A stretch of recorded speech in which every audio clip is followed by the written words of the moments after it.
The death of Henry in NCIS, Tony and Ziva. The consequences of Episode 5's conclusion started to surface in Episode 6, emphasizing how big of a vulnerability Tony and Ziva's absence of something that NCIS's MCRT team always have were. Henry's death was cruel and premature, occurring just after Tony and Ziva had come to the realization that Henry wasn't the mastermind behind their difficult situation.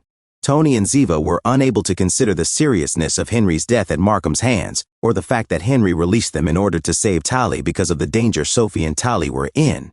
Nevertheless, Tony and Ziva Season 1, Episode 6 revealed the fissures, which were exacerbated by the title pair's inability to work as a cohesive unit.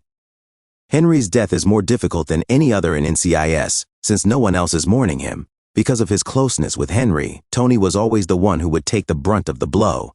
But the way he handled it revealed a side of him that Tally had not seen before, and it was reflected in his outbursts at Ziva, even though she was encouraging. After all, losing his friend was not the only way that Henry's passing destroyed Tony's new normal. The fact that Tony and Ziva were on the run and attempting to protect Tally undoubtedly made matters worse, but what was most striking was how isolated Tony felt in his grief over his friend Henry. Tally, who was concerned enough to offer him comfort, and NCIS viewers both found Tony's response to be out of character, demonstrating the depth of Tony's sorrow. Although Tally could have comprehended Tony's suffering because Henry was her uncle, their age and relationship differences prevented her from really understanding what Tony was going through.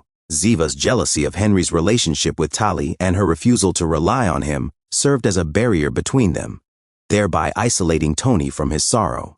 Henry's death highlights the dissimilarity between Tony and Ziva's team and NCIS's. Since his and Ziva's haphazard team was put together out of necessity, Tony cannot even count on them for help. In the same way that Tony and Ziva are unconcerned by the use of Boris and Fruzy's wedding as a trap, Henry's passing has less of an impact on Tony and Ziva's staff than it does on Tony and his family. Tony is unavoidably negatively impacted as a result of not sharing the sadness.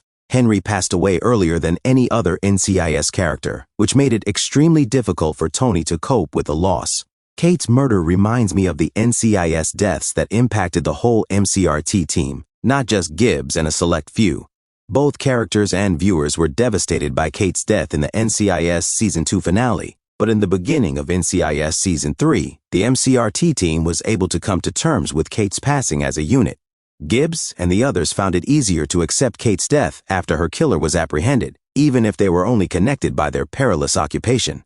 The fact that Tony and Ziva formed their team as a result of the situations they all found themselves in, Boris and Fruzy being entangled through the 9.4 and Claudette and Sophie working for them, does not provide Tony with the same kind of comfort that he had after losing Kate. In addition to highlighting how NCIS Tony and Ziva's crew is inferior to NCIS's, this makes Henry's death more brutal.